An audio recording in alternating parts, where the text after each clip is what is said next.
Muy buenos días, mis queridos hermanos y hermanas. Hoy el mensaje que les quiero compartir lo he titulado La evangelización hoy. Y está basado en el texto del Evangelio de Marcos, capítulo 7, versículos del 31 al 37. Una reflexión bastante corta, pero muy precisa, que nos va a poner a reflexionar cómo estamos nosotros desarrollando la evangelización hoy, cómo las iglesias deben repensar ese accionar evangelizador.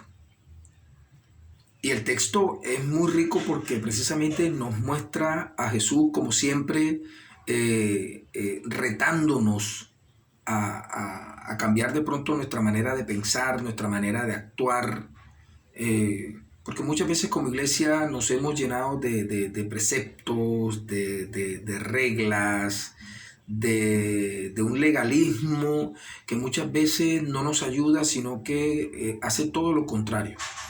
Nosotros creemos que el Evangelio está para liberar, para transformar, pero nunca para esclavizar. Y que cuando hacemos la evangelización, ¿qué elementos tenemos en cuenta? Muchas veces queremos convertirnos en juez para señalar, para juzgar, para decir que aquel que no es cristiano necesita convertirse porque es más pecador, porque va a arder en las pailas del infierno, como se dice. Entonces necesitamos urgentemente salvar su alma. Entonces, el texto de hoy es un texto maravilloso porque precisamente Jesús nos muestra, y es lo que nos va a permitir a nosotros ver cómo estamos con la evangelización hoy. Han habido muchos cambios. Esta pandemia ha transformado una cantidad de cosas y yo creo que eso también nos hace como iglesia repensar nuestra evangelización, pero también nuestra diaconía.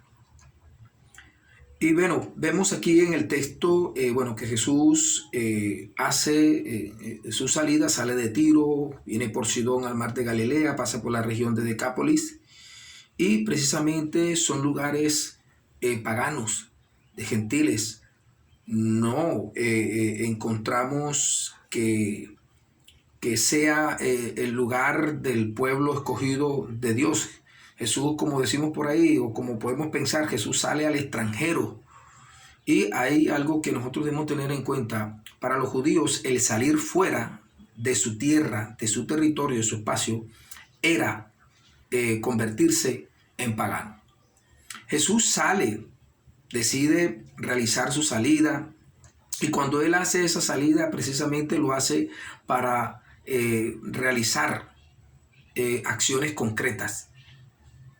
Lo que nosotros debemos pensar que se debe hacer en la evangelización hoy, y más que de pronto el discurso que nosotros vemos en el texto, que Jesús no utiliza un discurso, Jesús no menciona los evangelios, Jesús no hace algo más que cambiarle la vida a este sordomudo que le lleva. Y lo que nosotros debemos resaltar aquí, hermanos y hermanas, es cómo Jesús no utiliza los preceptos, no utiliza etiquetas, no le preocupa de encontrarse con personas no judías, o sea, los gentiles, sino que viene y hace su acción sanadora, sana a este sordomudo. Pero al sanarlo también lo reincorpora a la sociedad, porque recordemos que aquellas personas que eran consideradas, que estaban enfermas, eran consideradas pecadoras, y resulta que no hacían parte del círculo social, sino que eran relegadas. Pero Jesús, cuando hace la sanación de esta persona, vuelve nuevamente a ser reincorporada y le devuelve su dignidad.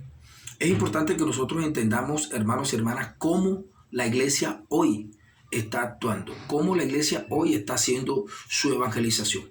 Muchas veces como iglesia pensamos o creemos que debemos buscar y hacer proselitismo para llenar nuestros templos. Pero ¿qué sentido tiene hoy llenar nuestros templos. ¿Es esa la evangelización que nosotros debemos anunciar o realizar entendiendo cuál es el reino de Dios? ¿No es acaso transformar vidas? ¿No es acaso devolverle la dignidad al ser humano? ¿No es acaso hacer que se sienta importante aun cuando en el sistema se le ha hecho menos que otro? Yo creo que es importante el mensaje que Jesús hoy nos está dando. Primero, hace su sanación lejos de su territorio, en tierra de paganos. Jesús no le interesa convertir a estos paganos al judaísmo. Para Jesús lo más importante es la vida del ser humano en ese momento. Para Jesús lo más importante es cambiar la vida y transformar. Hoy como iglesia nosotros estamos llamados, hermanos y hermanas, a que más que hacer proselitismo religioso en nuestras iglesias con nuestro accionar, es que nosotros podamos transformar vidas, que podamos devolverle la dignidad al ser humano. Y es lo que hoy nosotros como iglesia, hermanos y hermanas, debemos hacer. Está claro el mensaje de hoy. No importa quiénes aún no piensen como nosotros, no importa quiénes no están dentro de nuestro sistema religioso o de nuestra religión o que no crean lo que nosotros creemos, pero sí creo que es importante que la iglesia desarrolle su trabajo evangelizador a partir de acciones concretas. Habrán personas que van a salir beneficiadas con el trabajo que se realiza desde la iglesia y querrán hacer parte de la comunidad de fe. Hermanos y hermanas, que el Señor les bendiga.